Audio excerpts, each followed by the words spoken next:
미국이라는 나라가 먹을 것이 얼마나 많습니까? 여러분이 음식점에 가서 이렇게 뭔가를 시키면 이 미국 음식이 얼마나 많이 나오는지, 이 양도 많고요. 특별히 이 커피를 사 먹으면 커피 이 스몰 사이즈인데도 한국에서는 그게 라지 사이즈. 그 커피도 스몰 사이즈도 이 컵이 크고 옛날보다는 그래도 조금 작아진 것 같아요. 옛날에는 굉장히 컸어요.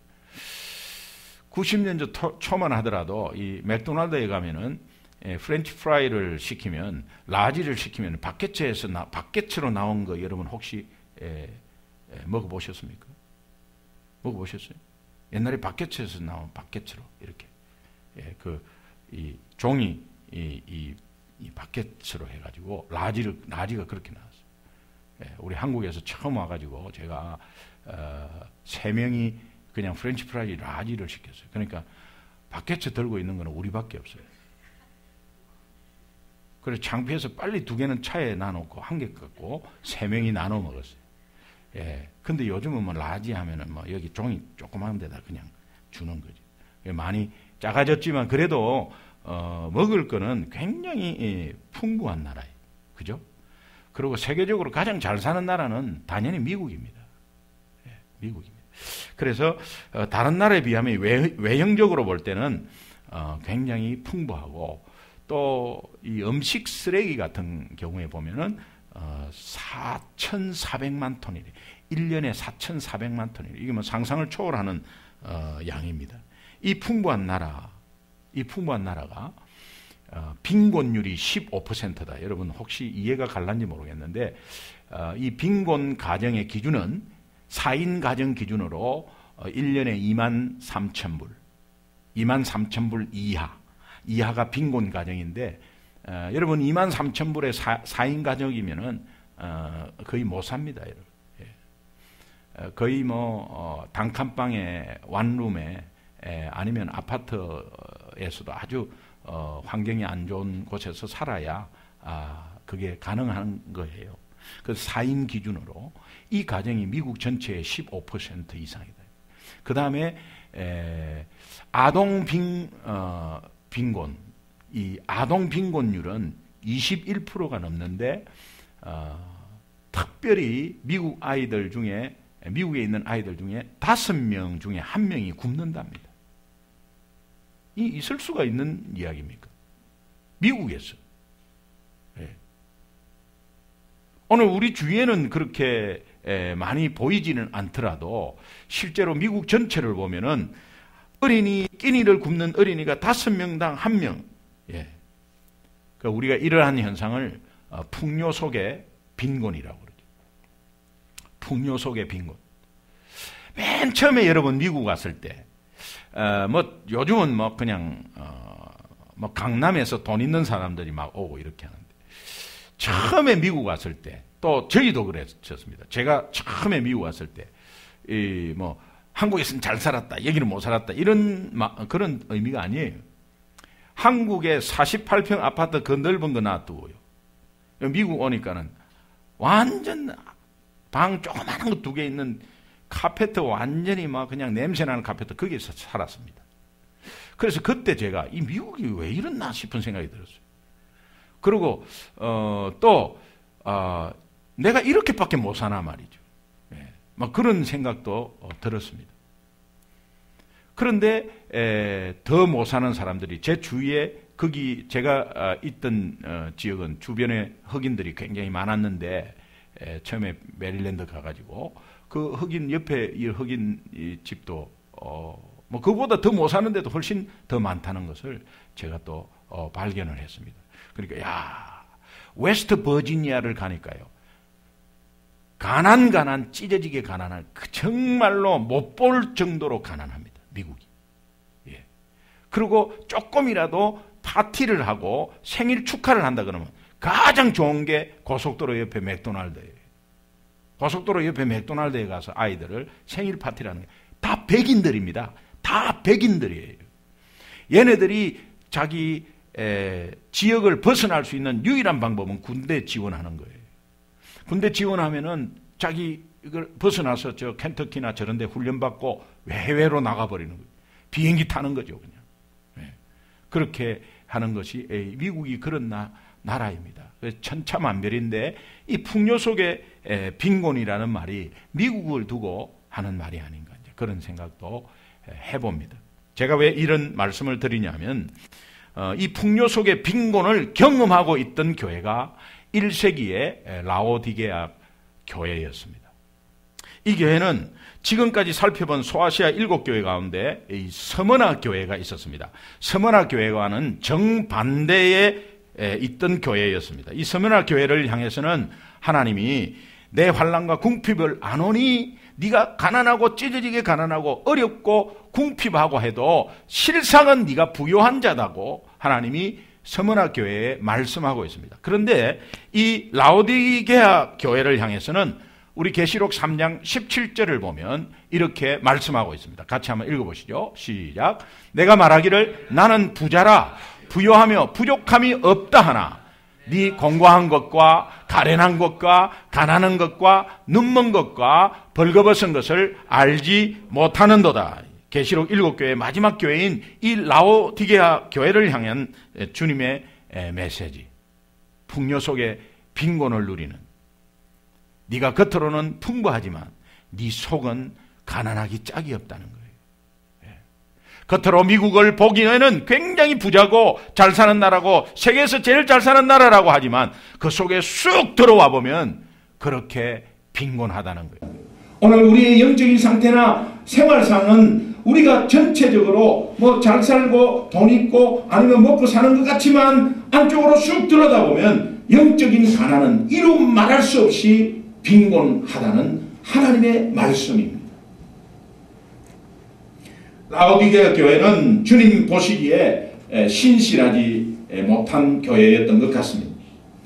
계시록 3장 14절을 한번 보도록 하겠습니다. 시작. 라오디게아 교회의 사자에게 편지하라. 아멘이시요 충성되고 참된 증인이시요 하나님의 창조의 근본이시니가 이르시되. 아멘, 충성됨, 그 다음에 참된 증인, 이런 것들은 주님의 신실성을 말하는 단어들입니다. 신실하지 못한 라오디게아 교회 교인들이 주님을 바라봤을 때 그 신실하신 주님의 그 준엄하신 것에 대해서 아마 양심에, 신앙의 양심에 찔렸을 겁니다. 그 다음에 하나님의 창조의 근본이시니가 하는 이 창조의 근본. 만일 이 교회가 주님의 음성을 듣고 순종해서 창조의 근본이신 그분의 능력으로 회복되고 새로워질 수 있었는데 그런 의미로 주님이 이렇게 이런 모습으로 나타났다고 말씀하고 있습니다. 우리를 창조하시니까 우리를 새롭게 하는 능력도 있지 않겠습니까? 그러니까 오늘 우리 교회가 이 말씀을 아멘으로 받으면 부족한 것이 아니 또 허물어졌던 것이 회복되고 또 새롭게 되는 역사가 있을 줄로 믿습니다. 그분은 창조의 근본이신 그분이 우리에게 말씀하고 있는 것입니다. 이 창조의 근본이신 주님이 우리에게 이 말씀을 하는 이 말씀을 우리가 아멘으로 하면 재창조가 되어버린다는 거예요.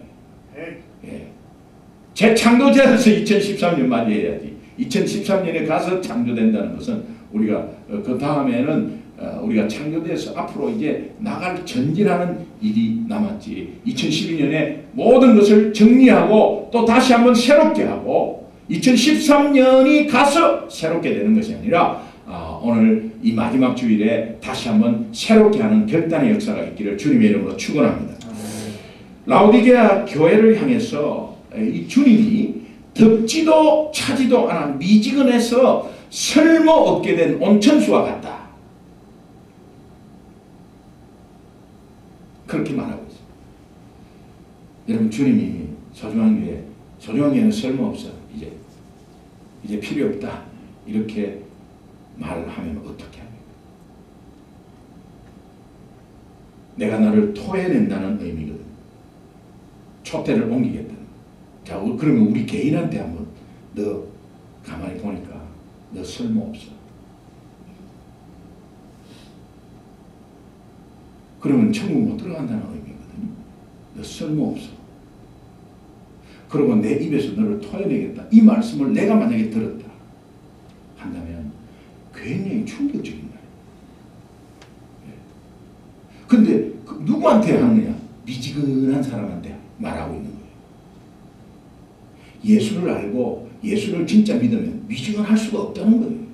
그러니까 실제로 안 믿는 것, 안 믿을 수도 있다는 거예요. 머리로만 알면 미지근하다는 거예요. 교리로만 알면 사람이 미지근하게 돼버린다는 거예요.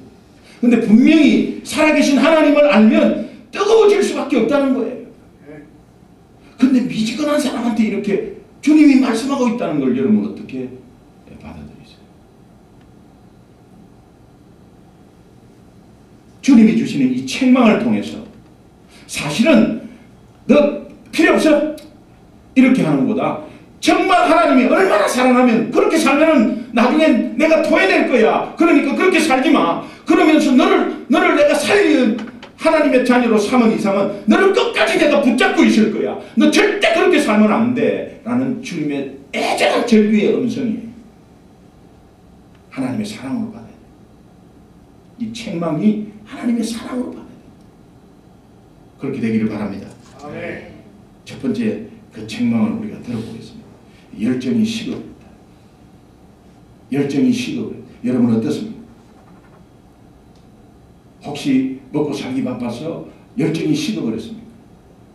한국에서는 정말 나무 뿌리 잡고 나무 뿌리 뽑히도록 기도원에 가서 기도했는데 기도가 없었습니까? 아니면 정말 이민사회 여러 가지 환경 때문에 그것은 뭐 당연히 우리가 맞이하는 환경입니다. 어쩔 수 없는 맞이하는 환경입니다. 이 환경 때문에 여러분들이 식어졌다면 이제는 그 환경 탓을 하는 것이 아니라 주님을 향해서 뜨거운 마음을 가져야 될 줄 믿습니다. 계시록 3장 15절 16절 한번 보겠습니다. 시작. 내가 네 행위를 아노니 네가 차지도 아니하고 뜨겁지도 아니하고 네가 차든지 뜨겁든지 하기를 원하노라. 네가 이같이 미지근하여 뜨겁지도 아니하고 차지도 아니하니 내 입에서 너를 토하여 버리리라. 여러분 이것은 제가 좀 이해를 합니다. 저는 부산의 동네 온천에서 살았습니다. 동네 온천장. 온천장 굉장히 물 뜨겁습니다. 온천물이 그냥 그대로 나와서 이렇게 옛날에 우리 어릴 때는 온데 그냥 막 나왔어요. 나와가지고 동네가 그냥 그 수증기로 차곡했어요. 그만큼 자연스러웠어요. 지금은 뭐 시에서 다 관리하고 막 관광지로 바뀌어가지고 조금 그렇지만 그때는 막 그냥 나왔어요. 그래서 자기 땅에서 나오잖아요. 바로 목욕탕 만드는 거예요. 그거 내 겁니다. 지금은 시에서 다 관리해요. 근데 개인적으로 막 그냥 파가지고 자기 땅에서 나오니까. 그런데 시내에 있는 사람은 전차를 타고 이제 전차비, 왕복차비 다 합해서 목욕탕비 합해서도 시내 목욕탕비보다 훨씬 쌌습니다. 그만큼 그냥 끓여서 막 보일러로 이런 게 없기 때문에 굉장히 뜨거웠습니다. 그래서 그 뜨거움을 어머니하고 목욕탕에 가서 어머니가 제 어릴 때 제 안고 그냥 들어가 버리는 거예요. 미칩니다 이거요. 막 울어도 그냥 자꾸 들어가 버리거든요. 얼마나 뜨거워. 어린애가. 그래서 들어가 버리면 들어가면 뜨거워가지고 그것을 한 4, 5년, 5년 한번 해보십시오. 우리 어머니는 목욕탕에 너무 자주 갔어요. 저를 데리고 갔어요. 초등학교 3학년 때까지 그랬어요. 초등학교 3학년 때까지 여자 목욕탕에 갔습니다. 그러면서 7살이라고 속이고 6살이라고 속이고 그때 제가 키가 작아가지고요. 제 키는 고등학교 때 다 컸습니다. 우리 아들도 그랬는데 우리 아들도요. 이 중학교 1학년 요 때도 제 몸 홍마를 이렇게 탁 태웠습니다. 그런데 아빠 닮아갖고 막 고등학교 되니까 그냥 확 커버려요. 근데 그 조그마니까는 자꾸 속일 수 있었어요. 그래서 초등학교 3학년 때까지. 그런데 그것이 이제 되니까 뜨겁지 않으면은 이게 온천물이 아닌 거고, 또 목욕탕은 이 뜨거운 물이 좋은데, 그래서 조금 유익을 얻은 것이 이 군대 훈련 때예요. 예, 사관학교 훈련을 하면은 목욕탕을 훈련하는데 뭐 얼마나 그 때가 많이 나오겠어요. 그 탕에 들어가면은 이 탕에 들어가 버렸다 이러면 이미 그 탕은 끝나는 거 아니에요. 예, 구중물 돼버리죠. 그러니까는 들어오지 못하게 굉장히 뜨겁게 만들어요. 그냥 어느 정도냐, 이렇게 찍어봐요. 근데 탕이 있으니까 당연히 그냥 뭐 샤워기 잘 안 나와요. 그러니까 처음에 막 비누칠을 막 해요. 그래서 덮으시려고 하다 보니 너무 뜨거운 거예요. 그래서 비누도 찍어 발라서도 되는 거예요. 그런데 저는 딱 들어가니까 이게 뭐냐, 시원한 거예요. 혼자 딱 들어갔어요. 들어갔다 아무렇지도 않고 앉아있으니까 우리 동기들이 들어오다가 튀어나가버려요. 그냥 으악 따고 그냥 튀어나가. 근데 제가 혼자 딱 너무 좋았어. 가만히 있으니까 때가요 그냥 국수같이 썰어요. 너무 좋았어. 그런데 조교가 딱 보고 저놈이 들어가 있거든. 너 왜 들어가냐? 그래가 막 얼마나 맞았는지 몰라요. 왜? 들어가라 하지, 들어가라 이런, 들어가지 마라 이런 소리를 안 했습니다. 근데 제가 들어갔거든요. 조교가 그때 이놈이 기압이 들어가지고 뜨거운데 살 다 타는데도 모르고 앉아있다고 생각을 했네요. 그래요, 나오라 그래요. 그래고 막 빨가벗고 많이 맞았습니다. 그런데 이 목욕탕, 특히 온천, 찜질방 이건 뜨거워야 되게 뜨거워야 제맛이 나죠. 온천수가 뜨겁지 아니하면은 쓸모없는 온천수가 되어버리고 가치가 떨어져 버려요. 여러분 온천이라 하는데 가서 미지근한 해갖고 그 온천탕에 들어가면 그게 무슨 온천물이에요. 왜 그러냐면 뜨거워야 이게 열리면서 모공이 열리면서 피부에 모공이 열리면서 온천물에 여러 가지 그 상황적인 이런 그 요소들이 몸속에 같이 잘 순환이 된대요. 그 뜨겁지 않으면은 별로 효과가 없는 거예요. 당시 라오디게아 이 자체는 인근에 유명한 온천 히에라폴리스라는 온천이 있었습니다. 히에라폴리스라는 온천이 있었는데 이 온천수를 멀리서 끌어올라오다 보니까 오면서 다 식어버려요. 그래서 그 미지근한 식은 온천수를 빗대어서 라오디게아 성도들의 영적 상태를 하나님이 직책하고 있는 거예요. 여러분 일곱 교회를 보면 다 지역에 맞춰서 하나님이 하고 있어요.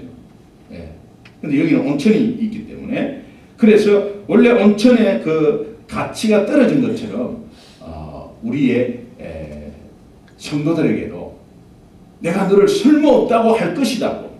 네 가치가 하나님의 자녀로서 네가 미지근하면은 가치가 하나도 없다는 그런 의미에서 우리에게 말씀하고 있습니다. 자, 오늘 우리 하나님께서 우리에게 나에게 미지근한 신앙을 가진 나에게 너 가치 없어 라고 말하는 음성이 들린다면 여러분 어떤 마음으로 받아들이겠나 한번 생각해 보십시오. 그렇다면 내가 뜨거운 신앙을 가지고 있는 하나님의 자녀인가 아니면 미지근한 쓸모없는 신앙을 가진 하나님의 자녀인가. 에이 뭐 내가 미지근한 거 뭐 뜨겁지도 않은데 에이 뭐 쓸모없다니까 에이 뭐 그럼 때려치우자 이런 말을 하지 마십시오. 하나님은 하나님의 자녀로서 이것을 어떻게 하면은 하나님의 사랑을 서로 알게 해서 그 하나님의 사랑이 뜨거운 하나님의 사랑이거든요. 열정적이거든요. 하나님은 한 생명을 살리려고 열정적으로 계획하시고 열정적으로 우리를 선택하시고 거기에 예수 그리스도를 보내주셔서 열정적으로 자기 아들을 그 십자가에서 엄청난 고통 가운데서 그 십자가를 외면하면서 우리를 살리신 하나님의 사랑이거든요. 또 우리에게 책망하는 내용이 자신을 돌아볼 수 있는 능력을 잃어버렸다. 그렇게 말씀하고 있습니다. 계시록 3장 17절 보겠습니다. 시작. 내가 말하기를 나는 부자라 부유하여 부족한 것이 없다 하나 내 곤고한 것과 가련한 것과 가난한 것과 눈먼 것과 벌거벗은 것을 알지 못하는 것. 사람이 아무리 망가져도 자신을 돌아볼 수 있는 사람이면 그 사람에게는 희망이 있어요. 인생 최후의 비극은 실패와 좌절과 절망이 아니라 어떤 사람이 당신 필요 없어 했을 때 그때가 최고 비극의 소리인 것 같아요. 자신을 돌아볼 능력을 이 라오디게아 교회 성도님들이 잃어버린 거예요. 여러분, 하나님의 말씀이 있으면 그 말씀을 가지고 우리가 돌아봐야 돼요. 그런데 그것을 잃어버린 것 자체를 하나님이 비참하게 여기시고, 그러나 하나님의 자녀잖아 그래도요. 그러니까는 그것을 끄자고 올리려고 지금 말씀을 하는 거예요. 오늘 나 자신은 여러분 영적인 부여자입니까? 아니면은 자신을 돌아볼 줄 모르는 영적 가난뱅이입니까? 한번 주님의 음성을 한번 들었으면 좋겠습니다. 라오디게아는 돈이 굉장히 많아서 금융업이 굉장히 성행을 했답니다. 그 다음에 양모 사업으로 좋은 옷감을 생산했대요. 그리고 이름난 안약도 있어가지고 외부에서 그 안약을 사러 오는 사람이 굉장히 많았답니다. 그러니까 그들은 외적으로 보면 이 곤고함이나 가난함이나 가련함이나 벌거벗음을 볼 수가 없었습니다. 또 느끼지도 못했습니다. 그런데 내적으로 보면 주님 보시기에 얼마나 가난했는지, 얼마나 비참했는지, 얼마나 헐벗고 눈먼 상태인지 주님은 그들에게 마음을 가지고 사랑을 가지고 다시 이렇게 말씀하십니다. 18절을 한번 같이 보도록 하겠습니다. 시작. 내가 너를 권하노니 내게서 불로 연단한 금을 사서 부유하게 하고 흰 옷을 사서 입어 벌거벗은 수치를 보이지 않게 하고 안약을 사서 눈에 발라. 참 지역을 하나님이 기가 차게 그 지역에 돌아가는 것을 말씀을 적용을 하시는 거예요. 이 말씀이 어떤 의미냐면 주님께서 은행에 쌓아둔 돈이나 금, 그 다음에 가지고 있는 부동산 이런 것들이 부유한 게 아니다. 부유한 게 아니다. 어렵더라도 시련을 극복하고 연단한 믿음이 부유한 거다. 어려운 가운데 주님 바라보고 승리한 그 믿음이 부유한 거다. 내가 없고 배우지도 못하고 힘들고 어렵고 하지만 내가 이 미국에 와서 풀리지 않고 정말 살려고 하지만 잘 안 되고 해도 내가 믿음 가운데 이 믿음이 흔들리지 않고 이 믿음 가운데서 승리한 내 모습, 이것이 부유한 자다. 하나님이 그렇게 말씀하고 있는 거예요. 이 지역에서 생산되는 유명한 양모로 옷을 해입고 그런 것이 중요한 것이 아니라 흰옷의 의미가 뭡니까? 더러운 죄를 씻어버리고 예수 그리스도로 인해서 더러운 죄를 씻어버리고 깨끗한 거룩한 옷을 입는 사람이 부유한 자라는 거예요. 예수 때문에 하나님의 자녀된 것, 이것이 부유한 자라는 거예요. 이 확신이 있기를 주님의 이름으로 축원합니다. 아멘. 지역 특산물이 안약이에요. 안약. 이 안약이 눈에 이렇게 좋아서 막 팔고 그런 것이 아니라 너 생산한 안약, 그 영적인 안약, 영적인 성령의 통찰력, 하나님이 주시는 영안이 열려서 자신의 영적 실상을 바라보라는 거예요. 자신을 돌아볼 줄 알아야 된다는 거예요. 그러면서 주님이 이제는 열심을 잃어버리고 자기 성찰의 능력을 잃어버린 라오디게아 교인들에게 다시 한번 힘주어서 이렇게 권면합니다. 19절을 보겠습니다. 시작. 무릇 내가 사랑하는 자를 책망하며 징계하노니 그러므로 내가 열심을 내라. 회개하라.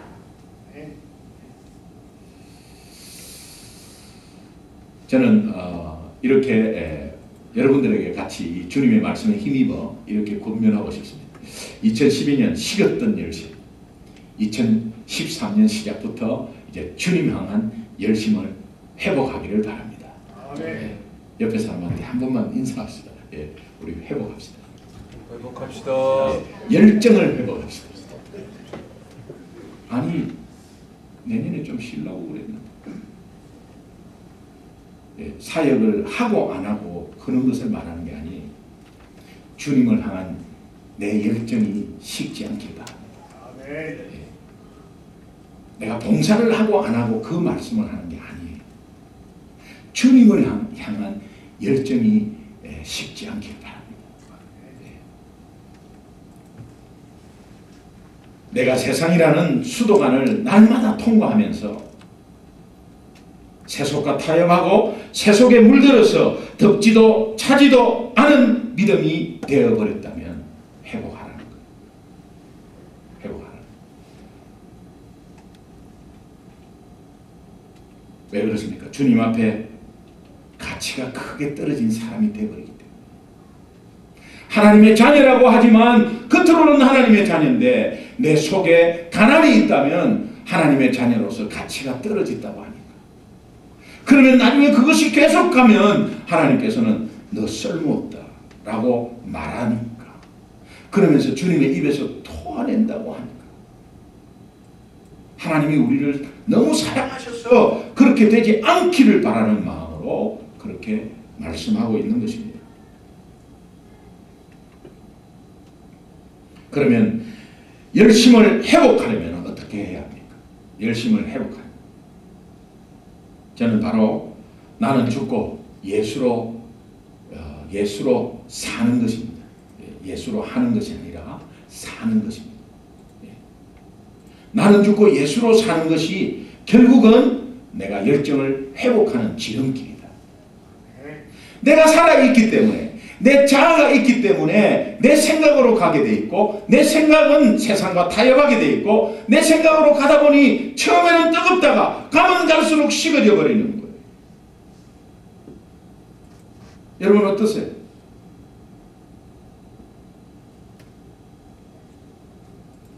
하나님과 소통하는 인생은 오직 내가 죽어버리고 내가 죽고 내가 죽었다는 것을 깨닫고 다시 십자가와 함께 살아난 예수 그리스도와 함께 있는 것, 예수로 사는 것, 이 단순함이 오늘 우리의 열정을 회복시켜 주는 거예요.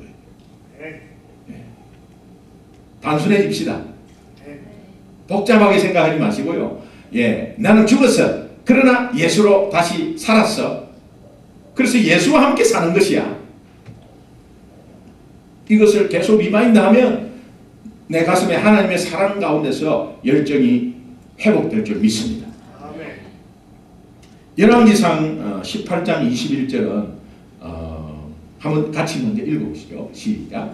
엘리야가 모든 백성에게 가까이 나아가는데 너희가 어느 때같이 둘 사이에서 머뭇하느니 여호와가 만일 하나님이면 그를 따르고 바알이 만일 하나님이면 그를 따를지니라 하니 백성이 말 한마디도 대답하지 아니하는지라. 찔려서 그런 거예요. 찔려서. 아합 왕이 갈멜산으로 바알 아세라 선지자 다 합해서 850명을 다 불렀습니다.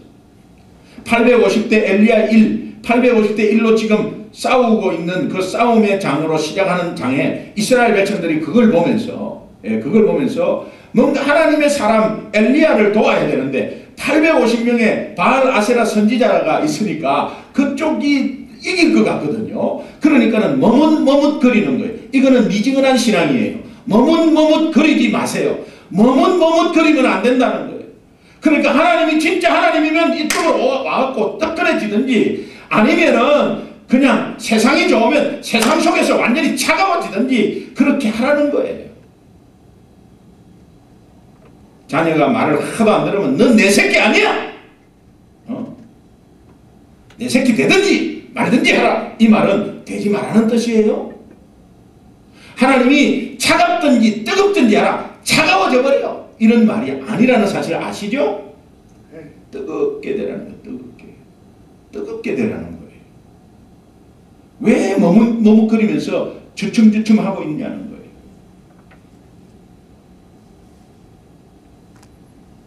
다윗은 자기의 미지근한 신앙을 발견하고 하나님께 이렇게 기도합니다. 시편 139편 23절을 보면 하나님이여 나를 살피사 내 마음을 아시며 나를 시험하사 내 뜻을 아옵소서. 이것은 회개의 시작이에요. 나를 알게 해달라는 거예요.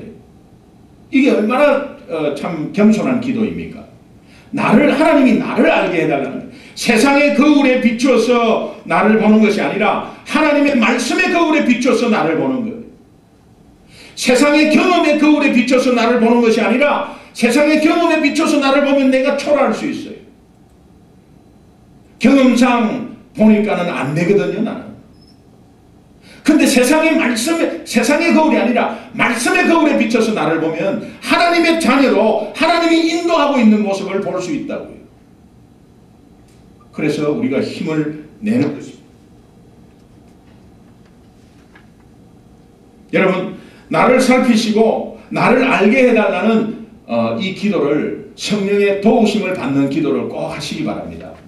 예.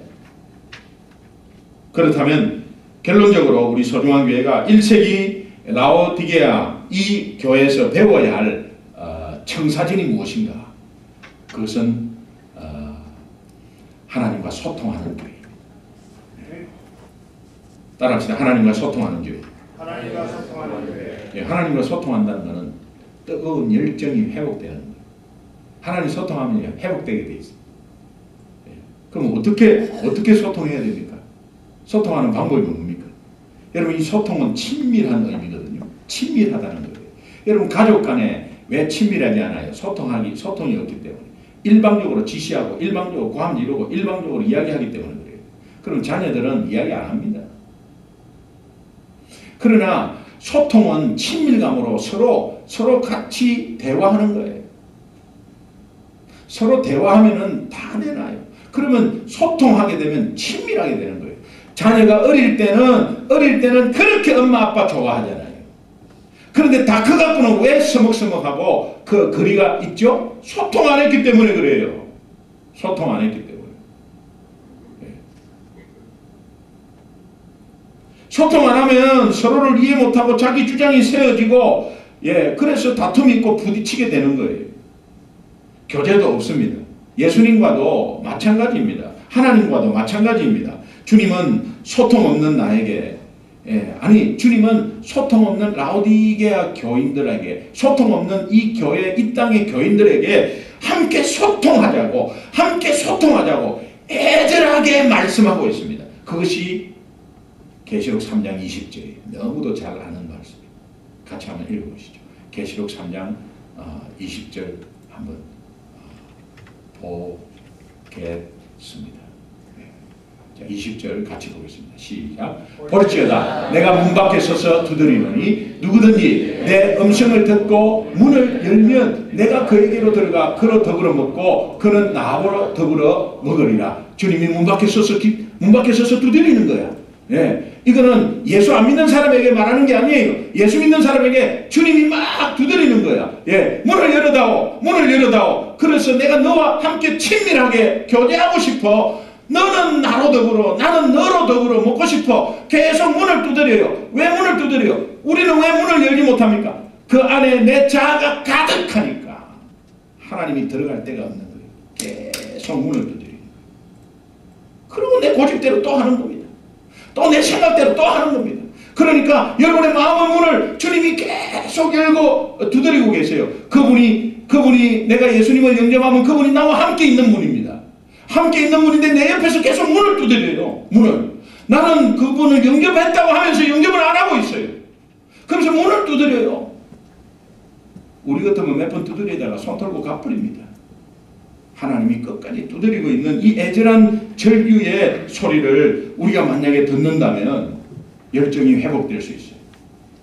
여러분, 우리 소중한 교회는 날마다 솟는 샘물이라는 큐티 교재를 가지고 우리가 하나님의 음성을 듣고 있습니다.